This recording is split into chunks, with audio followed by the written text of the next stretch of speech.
ഇപ്പൊ ഞാൻ സാധാരണഗതിയിൽ എഴുതുന്ന സാധനം ഒരു തീം, ഐഡിയ ഇതൊക്കെ ഉണ്ടെങ്കിലും നമ്മുടെ ഭാവനയെ ചുമ്മാതെ വീട്ടിൽ ഇരുന്ന് നമ്മൾ എഴുതുന്നതല്ലല്ലോ. നമ്മൾ ആ ഭാവന ആ പ്രതലത്തിൽ പോയി നിന്നുകൊണ്ട് സഞ്ചരിച്ചുകൊണ്ട് റിയലിസ്റ്റിക്കായി അതിന് ഇപ്പൊ എട്ട് എതളായിട്ട് വിടരാനുള്ളൊരു സാധ്യത ഉണ്ടെന്നിരിക്കെ നമ്മളെ പ്രതലത്തിൽ പോയി നിന്ന് പിന്നെ കൂടുതൽ അവിടുത്തെ മനുഷ്യരടുത്തും ആ പ്രദേശം ഇടപെട്ട എട്ട് എതളം എന്നുള്ളത് ചിലപ്പോൾ 9 എതളായി കിട്ടും എന്നുള്ള പ്രതീക്ഷയിലാണ് നമ്മൾ പോകുന്നത്. പക്ഷെ ആനോയെ സംബന്ധിച്ച് നമുക്ക് അങ്ങനെ അതിനുള്ളൊരു സാധ്യത കുറവാണ്. 500 വർഷം മുമ്പുള്ള ഒരു കാലമായതുകൊണ്ട് നമുക്കിപ്പം അതിനെ ചെന്ന് കാണുക, അതിന്റെ പുനഃസൃഷ്ടി ഒന്നും എളുപ്പമുള്ള കാര്യമല്ല. അപ്പം കൂടുതലും നമ്മൾ ഭാവനയെ തന്നെ ഡിപ്പെൻഡ് ചെയ്യാമെന്നാണ് അതിൻ്റെ അകത്ത് വിചാരിച്ചത്. എപ്പോഴും നമ്മൾ ആലോചിക്കുന്ന ഒരു സാധനം വെച്ചാൽ ഇതൊരു യുണീക്കായിട്ടുള്ള ഒരു തീമാണ് ഈ ഒരു സാധനത്തിൻ്റെ അകത്ത്. അതിന് അത്ര ഇമ്പോർട്ടൻസ് ഉണ്ട്. ഇതാരെങ്കിലും പറയണമല്ലോ എന്നുള്ള ഒരു സംഗതിയായിരുന്നു ഈ ഒരു കഥാതന്തുവിൻ്റെ അകത്ത് സ്വാഭാവികമായിട്ടും ഉള്ളത്.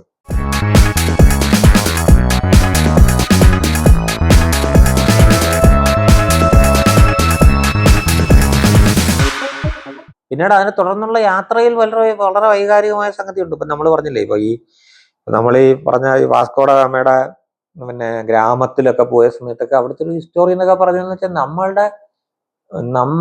നമ്മൾ കാണാത്ത നമ്മളുടെ പോരാട്ടത്തിന്റെ ഒരു വലിയ കഥ, അല്ലെങ്കിൽ അതിൻ്റെ ഒരു ഛായ നമ്മൾ അവിടെ ചെന്ന സമയത്ത് ഇവരുടെ ചിലരുടെ സംസാരിച്ചപ്പോൾ നമുക്ക് കിട്ടി. നമ്മളുടെ കയ്യില് ഒരു ചരിത്രത്തിന്റെ ഒരു നറേഷന് നമ്മുടെ കയ്യിൽ ഇല്ലല്ലോ. അവരിവിടെ നിന്ന് അങ്ങോട്ട് എഴുതി കൊടുത്ത ദിവസം ഞാൻ ഇന്ന് 150 പേരെ മുക്കിക്കൊന്നു എന്ന് എഴുതിയതിനെ വെച്ചിട്ട് മാത്രമാണ് നമ്മൾ ഇത് ചെയ്യുന്നത്. ബാക്കിയെല്ലാം കേട്ടുകേൾവികളും ഒക്കെ വെച്ചിട്ടാണ് ഇരിക്കുന്നത് നമ്മുടെ ഹിസ്റ്ററി. അവിടെ ചെല്ലുമ്പോഴത്തേക്ക് അവിടെ അവർ പറയുന്ന ഒരു സംഗതി എന്ന് പറയുന്നത്, അവർക്ക് ഇന്ത്യയിൽ വന്നു, ഇത്രയും കാലം വന്നു, കുറെ ലാഭം കിട്ടി, ഇതൊക്കെ ചെയ്യുന്നുണ്ടെങ്കിലും നമ്മളുടെ ഒരു പ്രതിരോധം എന്ന് പറയുന്നത് അത് ഇപ്പോഴും നമ്മൾ ആലോചിക്കുന്നുണ്ട്. വല്ലാത്തൊരു ജനുസാണല്ലോ ഈ നമ്മൾ മലയാളി എന്ന് പറയുന്നൊരു സാധനം എന്നവർ വിചാരിക്കുന്നുണ്ടോ എന്ന് അതിലൊരാൾ പറഞ്ഞൊരു സാധനം. അയാൾ പറഞ്ഞത് രണ്ടാമത് വാസ്കോഡഗാമ പോയി തിരിച്ചു വന്നപ്പോഴത്തേക്ക് 35 കപ്പലുമായിട്ട് പോയ അവസാനം 3-4 എണ്ണമായിട്ടാണ് ഇയാൾ തിരിച്ചു വരുന്നത്. മേല എൻ്റെ കൊട്ടാരത്തിൽ കയറി പോരുതെന്ന് ഈ മാനുവൽ രാജാവ് പറഞ്ഞു. പിന്നെ ഇയാൾ മരിച്ചതിന് ശേഷമാണ് പിന്നെ ഇയാൾക്ക് അവിടെ എത്തിയാനായിട്ട് പറ്റുന്നത്. അമ്മാതിരി എന്ന് വെച്ചാൽ ഇപ്പം നമ്മളിപ്പം ഒന്ന് ആലോചിച്ച് നോക്കിയാൽ, ഞാനത് പറയുന്നൊരു അടുത്തിടയ്ക്ക് ഒരു ചോദ്യം ഇതുപോലെ വന്നപ്പോൾ ഞാൻ പറഞ്ഞു എന്ന് വെച്ചാൽ ഈ പല ഭാഷയും ഇത് പോകും. നമ്മുടെ ഭാഷയുടെ അവസ്ഥയും നമ്മുടെ ഭാഷ തകരുകയാണ് പിടി. ഈ ഭാഷ ഒരു കാലത്തും തകരാത്തൊരു സാധനമാണ്. അത്രയും ഇതെന്ന് വെച്ചാൽ നമ്മളിപ്പം ഒരിക്കൽ പിന്നെ ബാംഗ്ലൂര് എൻ്റെ മകൻ അവിടെ പഠിച്ചുകൊണ്ടിരുന്ന സമയത്ത് ഒരു പനി പിടിച്ചിട്ട്, എന്നിട്ട് അവിടുത്തെ ഒരു ഫോർട്ടിസോ അങ്ങനെ പറഞ്ഞിട്ടൊരു പിന്നെ ഹോസ്പിറ്റലിൽ ചെന്ന് നിന്നപ്പോഴത്തേക്ക് അവിടുത്തെ നഴ്സ് പിന്നെ ഇങ്ങനെ എങ്ങനെയുണ്ട് പറഞ്ഞു. അവനൊരു കുഴപ്പമില്ല എന്നൊക്കെ പറഞ്ഞിട്ട് ഞാൻ ചോദിച്ചു, നാട്ടിലെവിടാ സ്ഥലം? അപ്പൊ ആ ലേഡി പറഞ്ഞു, ഞാനൊരു കന്നഡക്കാരിയാ, ഇവിടെ അത് മൊത്തം പിന്നെ ഇവിടുത്തെ നഴ്സുമാർ 90% മലയാളികളാണ്. നാക്കെടുത്താൽ ഒരു കാരണവശാൽ നമ്മളിവിടെ ഉണ്ടെന്നാണെങ്കിൽ പോലും മലയാളം അല്ലാതെ ഒരു സാധനം പറയും. പിന്നെ ഞാൻ വിചാരിച്ച് അതിനേക്കാൾ എളുപ്പമാണല്ലോ അങ്ങ് മലയാളം പഠിക്കുന്നത്. അപ്പം അവർ പറയുന്നതിനേക്കാൾ നല്ലതായിട്ട് മലയാളം പറയുന്നത്. ഇതൊരു വല്ലാത്ത ഇത്. അപ്പം ഞാൻ പറഞ്ഞത്, വാസ്കോഡഗാമ വന്നതിൻ്റെ പുറകെ കബ്രാൾ വന്ന് നമ്മൾ ഇങ്ങോട്ട് വരുന്നതിന് പകരം പിന്നെ കാറ്റ് വേറെ രീതിയിൽ അഞ്ഞടിച്ച് ബ്രസീലിൽ ചെന്നു. ബ്രസീലിൽ ഇപ്പൊ സംസാരിക്കുന്ന ഭാഷ എന്തോ? പോർച്ചുഗലാണ്. അതിനു മുമ്പ് ഇവിടെ വന്ന് ഏറ്റവും ആദ്യം വന്ന് ഏറ്റവും അവസാനം പോയ ആൾക്കാർ വന്നിട്ട് പോലും ഇവിടെ 25 പേര് പോലും ഇവിടെ പോർച്ചുഗീസ് സംസാരിക്കുന്നില്ല. ഗോവയിൽ അങ്ങനെ 5-6 പേര് സംസാരിക്കും. ഒരു 25 പേര് ഈ ഭാഷ സംസാരിക്കുന്നില്ല എന്നാലോചിക്കണം. അതേസമയം അതിന് വെച്ചാൽ പിന്നെ പൊന്നാനി കടപ്പുറത്തൊക്കെ എന്ന് വെച്ചാൽ ആയിരങ്ങളാണ് ആത്മാഹൂതി ചെയ്ത ഒരു സാധനം. അത് നമ്മളിപ്പോ ഈ ഇസ്ലാമോഫോബിയയുടെ എന്നൊക്കെ പറയുന്നിട്ടുള്ള ഒരു കാലത്ത് ഇത്രയും ഡെഡിക്കേറ്റഡ് ആയിട്ടുള്ള രീതിയിൽ ഒരു യുദ്ധം ചെയ്ത ഒരു ഗോത്ര വിഭാഗം എന്ന് പറയുന്നത് കേരളത്തിലെ പ്രത്യേകിച്ച് മലബാറിലുള്ള മലബാറിലുള്ള ഒരു പിന്നെ മുസ്ലിങ്ങൾ സങ്കരവർഗത്തിലുള്ള സങ്കരവീര്യം എന്ന് പറയുന്ന ഒരു സാധനം വരില്ല. അവര് മലയാളിയൊക്കെ വേണ്ടി പോരാടിയ ഇനി ഇവിടം വരെ ഇനി പിന്നെ കൊച്ചി മുതൽ അങ്ങോട്ട് വടക്കോട്ടുള്ള ഒരു ഒരു ജനത, അവര് ബ്രിട്ടീഷുകാരത്ത് നിരന്തര യുദ്ധങ്ങൾ. അത് നമ്മളിപ്പം പഴശ്ശി, ഞാൻ പറഞ്ഞില്ലേ, ഞാൻ പഴശ്ശി യുദ്ധത്തിന്റെ കാലത്ത്, പഴശ്ശി യുദ്ധമൊക്കെയാണ് ഭയങ്കര വലിയ സാധനം എന്ന് പറയുന്ന സമയത്ത്, അതിനും 100-150 വർഷം മുമ്പ് പിന്നെ ഈ ഈസ്റ്റ് ഏഷ്യയിലുള്ള മലേഷ്യയിലെ പെനാങ് നഗരം നിർമ്മിച്ചത് നമ്മളെ മലയാളികൾ. അതിൻ്റെ അകത്ത് 90% പിന്നെ മലബാറികളായ മുസ്ലിങ്ങളാണ്. അതിന്റെ കാരണം എന്ന് വെച്ചാൽ അവരൊരിക്കലും പിന്നെ ഒരു അധിനിവേശ ഒരു സംഗതിയെ തലവെച്ച് കൊടുക്കാനോ പിന്നെ അതിനു വേണ്ടി ഒന്ന് കുമ്പിട് കൊടുക്കാനോ തയ്യാറാവുന്ന ഒരു ഇതല്ല. ആ ഒറ്റ കാരണം കൊണ്ടാണ് സത്യത്തിൽ നമ്മുടെ ഈ ഭാഷയും കൾച്ചറും ഇത് നിൽക്കുന്നതായിട്ട് എനിക്ക് ഈ പല പല യാത്രകളിലും എനിക്ക് തോന്നിയിട്ടുള്ള ഒരു ഒരു സാധനമാണ് അതിൻ്റെ അകത്ത്. ഭാഷ നടത്തുന്ന യുദ്ധം ഇപ്പൊ ഇറാനെ കുറിച്ച് നോക്കുമ്പോൾ, ഇറാനിൽ നിൽക്കുന്ന മതത്തെ മൊത്തം സ്വീപ്പ് ഔട്ട് ചെയ്തിട്ട് ഒരു സന്ദർഭത്തിൽ സുന്നികൾ വരുന്നു, മറ്റൊരു ഘട്ടത്തിൽ അത് മൊത്തം ഷിയയായി കൺവേർട്ട് ചെയ്യപ്പെടുന്നു. ഇങ്ങനെ മനുഷ്യന്റെ ഇതിലെല്ലാം അടിമുടി മാറ്റം വരുന്നു. ഭാഷയുടെ ലിപി എടുത്തു മാറ്റും. എന്നിട്ടും ആ ഭാഷ സ്ട്രഗിൾ ചെയ്ത് നിൽക്കാൻ ശ്രമിക്കുന്ന ഒരു ഭയങ്കര പേർഷ്യൻ ഭാഷയുടെ ഒരു വലിയ സ്ട്രഗിള് നമുക്ക് അവിടെ കാണാൻ പറ്റും. ചില സ്ഥലങ്ങളിൽ ചില ഭാഷകൾ ലോകത്ത് നടത്തിയിട്ടുള്ള ചെറുത്തുനിൽപ്പ് അതിശയകരമാണ്. മലയാളം അങ്ങനെ വലിയൊരു ചരിത്രമാണ്. ഇമോഷനെ ഹാൻഡിൽ ചെയ്യുക എന്ന് പറയുന്നത് ഇപ്പം ദ്രാവിഡ ഭാഷയുടെ സംഗതിയിൽ നമ്മുടെ അമ്മ അല്ലെങ്കിൽ നമ്മുടെ അമ്മ ഭാഷ എന്ന് പറയുന്നത് തമിഴാണ്. ഇത്രയും ഇമോഷണൽ കണ്ടന്റിനെ ഹാൻഡിൽ ചെയ്യുന്ന ഒരു സംഗതി വേറെ ഇല്ല. അമ്മ എന്ന് പറഞ്ഞിട്ട് അവര് ഇത് പറയുന്നത് ഒരു ആവട്ടുള്ള ഒരു കരച്ചിലിൻ്റെ അകത്ത് സമസ്തവും അസ്തമിക്കാവുന്ന, അല്ലെങ്കിൽ എല്ലാം വരുതിയിൽ വരാവുന്ന, ഏത് യുദ്ധങ്ങളും അസ്തമിപ്പിക്കാവുന്ന തരത്തിലുള്ള വൈകാരികത താങ്ങുന്ന ഭാഷയത്. അതിനെ കുറച്ചും കൂടെ ഒന്ന് ഗുണമോ ദോഷമോ എന്ന് എനിക്കറിയില്ല, പക്ഷെ എങ്കിലും സ്ഫുടം ചെയ്തെടുത്തുകൊണ്ട് ഉള്ള ഒരു അടിസ്ഥാനമുള്ളൊരു ഒരു ഭാഷയാണ് ഈ സംഗതി. അപ്പൊ ഈ കിഴക്കുന്നൊക്കെ ഉള്ള ഒരു വലിയ ആക്രമണമൊക്കെ വന്നപ്പോഴും ഈ ഇമോഷണൽ എലിമെന്റ് എപ്പോഴും നിൽപ്പുണ്ടോ. അതുകൊണ്ടാണ് ഇപ്പോഴാണെങ്കിൽ പോലും എനിക്ക് തോന്നുന്നത് നമ്മളിപ്പം പിന്നെ 2018 ഇത് വന്നു, ഒന്നിനും കൊള്ളാത്ത ഒരു യുവതലമുറയാണ് ഇവിടെ വളർന്നു വരുന്നത്, ഇവർ പെരയ്ക്കകത്തിരുന്നിട്ട് മാത്രം നോക്കിക്കൊണ്ടിരിക്കുന്നവരാണ് എന്ന് പറയുന്ന അവരാണ് ഇത് പെരയ്ക്കകത്തിരുന്നിട്ട് ഇത് കംപ്ലീറ്റ് കോർഡിനേറ്റ് ചെയ്ത് ഇവിടെ കൊണ്ടുവന്ന് വെച്ചിട്ടുള്ള ഒരു അപ്പം അതുകൊണ്ട് ഇത് ഒരു വലിയ ഒരു വൈകാരികതയെ കൊണ്ട് എപ്പം വേണമെങ്കിലും കൂട്ടിയോജിപ്പിക്കാവുന്ന ഒരു വലിയ പിന്നെ ഒരു സംഘമാണ് ഈ കിടക്കുന്നതിൻ്റെ ഭൂമിശാസ്ത്രപരമായ സംഗതി കൊണ്ടും അതിഭയങ്കരമായ പിന്നെ എനർജറ്റിക്കായ ഐക്യമുള്ള പറഞ്ഞ നമുക്ക് എപ്പോഴും ആവശ്യം പ്രോട്ടീനും ഉള്ള ഫുഡും അതിനനുസരിച്ച് ഇപ്പുറത്താണെന്നുണ്ടെങ്കിൽ അതിനനുസരിച്ചുള്ള ഇത്. ഈ പോർച്ചുഗീസുകാരുടെ കാലത്ത് എന്ന് പറഞ്ഞൊരു സാധനം, അതേസമയം ഈ അധിനിവേശം വന്ന് ഭാഷ തകരുന്നു ഇല്ലാതാവുന്നു ഒക്കെ ചെയ്യുന്നതിന് പകരമായിട്ട് ആകെ ചക്കയും മാങ്ങയും മാത്രമുള്ള ഒരു ജനതയിൽ ഏറ്റവും ഫലവർഗ്ഗം എല്ലാ കാലത്തേക്കും കഴിക്കാൻ പറ്റുന്ന തരത്തിലുള്ള എല്ലാ തരത്തിലുള്ള ഭക്ഷ്യവിഭവങ്ങളും ഉണ്ടാക്കിയെടുക്കാനുള്ള പര്യാപ്തത ഇതിൻ്റെ ഇടയിൽ കൂടെ, ഈ സൂത്രത്തിൻ്റെ ഇടയിൽ ഈ അങ്ങോട്ടും ഇങ്ങോട്ടുള്ള യാത്രകളിൽ പോയ ദ്വിഭാഷികളായിട്ടും പല രീതിയിൽ പോയ ആൾക്കാർ തിരിച്ചു വരുന്നു. അത് ഈ മലയാളികൾക്ക് മാത്രമുള്ള ഒരു പ്രധാന സവിശേഷതയാണ്. പോയ ആൾക്കാർ തിരിച്ചു വരുന്നു. പോയ ആൾക്കാർ തിരിച്ചു വന്ന് കയ്യും വീശി വരാറില്ല. പോയതെല്ലാം വിത്തുകളുമായിട്ടാണ് വന്നത്. ഇതേ ട്രോപ്പിക്കൽ കാലാവസ്ഥയിൽ വരാനുള്ള വിത്തുകൾ എമ്പാടും എങ്ങനെ വിതറി. 450-500 വർഷം മുമ്പ് വെറും ചക്കയും മാങ്ങയും ഉണ്ടായ ഒരു സ്ഥലത്ത് നിന്ന് കേരളത്തിന് പിന്നെ 100 കണക്കിന് ഫലവൃക്ഷങ്ങൾ മാത്രം വെച്ചിട്ട് ഇത് നമ്മൾ ആലോചിക്കണം. ഈസ്റ്റ് ഏഷ്യയിൽ നിന്നാണ് ഏറ്റവും എളുപ്പം പിന്നെ ഇത്തരം സാധനങ്ങൾ കൊണ്ടുവന്ന് എത്തിക്കാൻ പറ്റുമായിരുന്നത്. പക്ഷെ നമ്മൾ അങ്ങ് സൗത്ത് അമേരിക്കയിൽ നിന്നും ഇതുപോലുള്ള ട്രോപ്പിക്കൽ കൺട്രീസിൽ നിന്നുള്ള സാധനങ്ങൾ ആദ്യം കൊണ്ട് ഇവിടെ റംബൂട്ടാനും മറ്റു സാധനമൊക്കെ പിന്നീടാണ് വന്നത്. തൊട്ടടുത്ത് ബ്രസീലിൽ നിന്നൊക്കെയാണ് അവിടെ നിന്നാണല്ലോ കംപ്ലീറ്റ് വന്നത്. ഇപ്പം കപ്പ എന്ന് പറയുന്ന എല്ലാ സാധനവും പേരറിയാത്ത പേരയ്ക്ക, കപ്പയ്ക്ക, മറ്റത് മറിച്ചത്, കപ്പക്കിഴങ്ങ്, മറ്റേ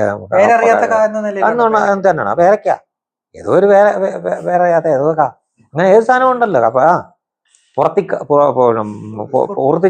പുറത്തുനിന്ന് വന്ന ചക്ക, പുറത്തുനിന്ന് മറ്റേ ഇവിടെ പറയുന്ന സാധനം മറ്റേ പിന്നെ പറങ്കി, മുളവിന് പറഞ്ഞ വെള്ള പച്ചപ്പറങ്കി, നമ്മളിവിടെ പറയാറില്ല, വടക്കം കേരളത്തിൽ പറഞ്ഞു പച്ചപ്പറങ്കി, ഇത് മുളവിന് പറയുന്ന സാധനം. നമ്മളിവിടെ പറയുന്ന മുളക് എരിയുന്നു, അത് മുളക്. അത് മുളക്, നല്ല മുളക് ഇവിടെ വേറെ ഉണ്ട്. ഏതാ? കുരുമുളക് വേറെ ഉണ്ട്, നല്ല മുളക്, നമ്മളെ മുളക് എന്ന് പറയുന്ന കണക്ക് നമ്മളതിനെ എല്ലാം നമ്മുടെ ഇതിൻ്റെ അകത്തേക്ക് കൊണ്ടുവന്ന് യോജിപ്പിച്ച് അസാമാന്യമായ ബുദ്ധി വിശേഷമുള്ള ഐക്യു ഉള്ള സന്ദർഭങ്ങൾക്ക് അനുസരിച്ച് പെട്ടെന്ന് തന്നെ അതിനെ വശംവദമാക്കി നമ്മുടേതായ ഒരു സംഗതിയിലേക്ക് കൊണ്ടുവരാനായിട്ട് പറ്റുന്നു. ഇപ്പം മലയിൽ ഒരു കാലത്ത് മലയിൽ പോയി ജീവിതോപാധി നടത്തി, ബർമ്മയിൽ പോയി ഇത് ചെയ്ത് നടത്തി, അവിടെ ഷിഫ്റ്റ് ചെയ്ത് പേർഷ്യകളിലേക്ക് ഇത് ചെയ്ത് നടത്തി, പിന്നീട് ഗൾഫ് രാജ്യങ്ങൾ വന്ന സാധനം ഇത് ചെയ്തു, യൂറോപ്പ് സാധനങ്ങൾ. ഇപ്പം എന്താ ജർമ്മനിയാണെന്ന് പറയുന്നത്. ഇത് യൂറോപ്പ് സാധനങ്ങൾ, ജർമ്മൻ വ്യാപകമായി ജർമ്മൻ പഠിച്ചിട്ട് ഇതെല്ലാം കൊടുക്കും, മറ്റേ പഠിക്കാനുള്ള അങ്ങോട്ടേക്കുള്ള ഷിഫ്റ്റിംഗ് ആണ് ഈ സംഗതി. ഇത് അതിജീവനമൊന്നും ആരും പഠിപ്പിച്ചു കൊടുക്കാതെ ഉണ്ടാത്ത DNA-യിൽ വളരെ ആഴത്തിൽ ആലേഖനം ചെയ്ത് വെച്ചിരിക്കുന്ന ഒരുതരം അത്ഭുത സിദ്ധിയുള്ള ഒരുതരം ജനവിഭാഗമാണ് ഇത്. അപ്പം അതിനെയാണ് ഈ പറഞ്ഞ കണക്കുള്ള ജാതി വെച്ചിട്ടോ മതം വെച്ചിട്ടോ സാധനം വെച്ചിട്ടോ, ഇത് ഒറ്റ DNA ആണ് ഇതിന്. അത് പുറത്തുനിന്ന് വന്ന എല്ലാ സങ്കര സാധനങ്ങളെയും ഇത് ചേർത്ത് ശക്തി പ്രാപിച്ച, ബലം പ്രാപിച്ച ഒരു ഭയങ്കരമായ സാധനമാണ്. അപ്പൊ അതുകൊണ്ട് നമ്മുടെ ഭാഷയ്ക്കും നമ്മുടെ ലിറ്ററേച്ചറിനും ഒന്നും അങ്ങനെ കണ്ട് കോട്ടം തട്ടുകയൊന്നുമില്ലെന്ന് വെച്ചാൽ ചില ഗ്ലാനിയും ഈ സാധനങ്ങളും ഒക്കെ ചിലപ്പോൾ സംഭവിക്കുന്നുണ്ടെങ്കിലും പിന്നെ അതുമൊക്കെ ബാക്കിയുള്ള ഇതിൻ്റെ കൂട്ടത്തിൽ തന്നെ ലിറ്ററേച്ചറും വലിയ ശക്തിമത്തായ രീതിയിൽ വലിയ ചെറുപ്പക്കാർ പുതിയ വരാനിരിക്കുന്നവരും ഒക്കെ വരും, എഴുതും ഒക്കെ വരും. അല്ല, അന്ന് ഞാൻ ആലോചിച്ചൊരു സാധനം, നമ്മളിപ്പോൾ ഈ നൊസ്റ്റാൾജിയ മറ്റ സാധനം എന്നൊക്കെ പുതിയ കാലം ടെക്നോളജി അത് ഇത് ഇപ്പം ഞാൻ പറഞ്ഞത് ഇപ്പം ഇപ്പം ലോകത്താണ് കാലത്തുള്ള മെഡിക്കൽ ത്രില്ലേഴ്സ് മറ്റു സാധനങ്ങൾ, അല്ലെങ്കിൽ ടെക്നിക്കലായിട്ടുള്ള റൈറ്റിങ്സിൽ വരുന്ന നോവൽസ് മറ്റു സാധനങ്ങളൊക്കെ ശാഖകൾ ഉപശാഖകൾ അത് അങ്ങോട്ട് കാര്യമായി അങ്ങോട്ട് തടം പിടിക്കുന്നില്ല. എല്ലാ ബ്രാഞ്ചസിൽ നിന്നുകൊണ്ടും വരുന്നില്ല. ഇപ്പം ഇതിലൊക്കെ ഒരുപാട് ഇപ്പം മെഡിക്കൽ ഫീൽഡിൽ നിന്നൊക്കെ ഒരുപാട് റൈറ്റേഴ്സ് വരുന്നുണ്ട്, ഫോറൻസിക് സർജൻസ്, അതിനെ പോലുള്ള ആൾക്കാരെ കുറേ ആൾക്കാർ എഴുതി വരുന്നുണ്ട് സാധനം. പക്ഷെ അവർ സ്പെസിഫൈഡ് ആയിട്ടൊരു ഓണറാക്കി അതിനെ മാറ്റേണ്ട ആവശ്യമുണ്ടോ ഇല്ല എന്നുള്ള വേറെ. പക്ഷെ കഴിയുമാവുന്ന ഉണ്ട്. ഇത്രയും എല്ലാ ഇതുള്ള ആൾക്കാരുണ്ടായിട്ടും ഇതിലേക്ക് ലിറ്ററേച്ചറിലേക്ക് ഒരു ഫ്ലോ കാര്യമായിട്ട് വരുന്നതായിട്ട് തോന്നുന്നില്ല. ഇനി വരേണ്ടതുണ്ട് എല്ലാ ബ്രാഞ്ചസിൽ നിന്നും. എഞ്ചിനീയറിംഗ് സാധനം, വൈമാനിക സാധനങ്ങളും. ഞാൻ പണ്ട് മനോരമയിൽ വിമാന കാര്യങ്ങൾ മാത്രം കൈകാര്യം ചെയ്തുകൊണ്ടിരുന്ന ഭയങ്കര പാഷനറ്റ് ആണ്. അയാളെ വെച്ചിട്ട് ഞാനൊരു കാര്യം ഇങ്ങനെ ആലോചിച്ചു. പുള്ളി ടെക്നിക്കൽ സാധനം പ്രൊവൈഡ് ചെയ്യും, മൂവ് ചെയ്യുന്ന ഒരു വിമാനത്തിന്റെ അകത്ത് നിന്നൊരു മലയാള നോവൽ എന്നൊക്കെ ആലോചിച്ചു. അന്നത്തെ കാലത്ത് ആലോചിച്ചു. അത് നടന്നില്ല. ഐസ് പോലുള്ള സാധനം നടന്നു.